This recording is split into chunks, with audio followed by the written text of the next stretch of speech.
stay up all night, you're fighting against your body's natural circadian rhythms. These are the cyclical changes that virtually all living things experience over the course of a 24-hour period, such as sleeping and waking, and they're heavily influenced by light. But for the moment, you're alert and powering through the rule of Julius Caesar. As the sun sets, your eyes send signals about the dwindling light to a part of your brain called suprachiasmatic nucleus. This is basically your circadian rhythm's clock. It alerts your pineal gland to start producing melatonin. That's the hormone that helps prepare your body for sleep, and levels start to rise about 2 hours before your normal bedtime. At the same time, neurons in the hypothalamus and brainstem release a compound called GABA. This slows down activity in your brain and can have a calming effect. You're approaching your normal bedtime. Since the brain needs to cool down before sleep, your core body temperature starts to drop. That map kind of looks like a face. Uh-oh, your attention has started to drift. Throughout the day, your brain has been releasing a waste product called adenosine. The more adenosine latching onto receptors in your brain, the more tired and inattentive you become. Time for a cup of coffee. Caffeine blocks adenosine from binding to receptors, which can give you a boost of energy. However, it might also make you jittery and increase your anxiety. You're acing these flashcards. Right now, these dates and names are being stored in an area of the brain called the hippocampus. Normally, when you go to sleep, memories like these are consolidated and slotted into long-term storage in your brain's neocortex. So it's a good thing you only need to remember this information through tomorrow. Microsleeps are unpredictable periods of sleep that last for only a few seconds and are triggered by sleep deprivation.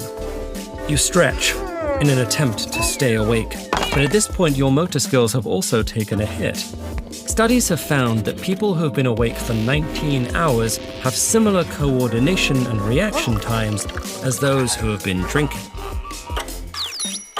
As the sun rises, your pineal gland stops releasing melatonin. You feel a second wind come on. And despite everything, you leave for school in a really good mood. Sleep deprivation can briefly induce euphoria. It's caused a temporary boost in dopamine levels, which can, unfortunately, also lead to poor choices. The final starts off well. It's all multiple choice, but then you get to the essay portion.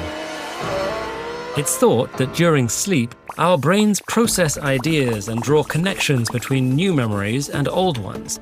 So your sleepless brain might be able to regurgitate facts, but you're finding it more difficult to find patterns or problem solve. You stare at the blank page, defeated.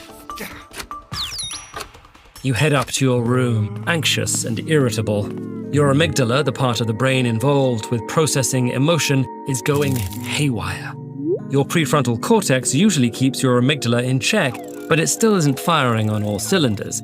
Your bed has never felt so sweet. After one sleepless night, your body and brain bounce back pretty quickly, which is a good thing since we can't always control how much sleep we get. But going for long periods without a good night's sleep or constantly changing your bedtime can take its toll. Regularly getting less than 7 hours of sleep each night is linked to all sorts of health issues, from diabetes to stroke to chronic pain. It also leaves you more vulnerable to developing mental health issues like depression. Your sleep schedule can even affect your grades. Studies have shown that college students who keep regular sleep hours have, on average, a higher GPA than students who don't. So the next time you're thinking of pulling an all-nighter, remember that Rome wasn't built in a day, or, for that matter, one night. Clearly, physical rest can have a huge impact on your body and brain. But what about mental rest? Learn what happens to your mind when you let it wander.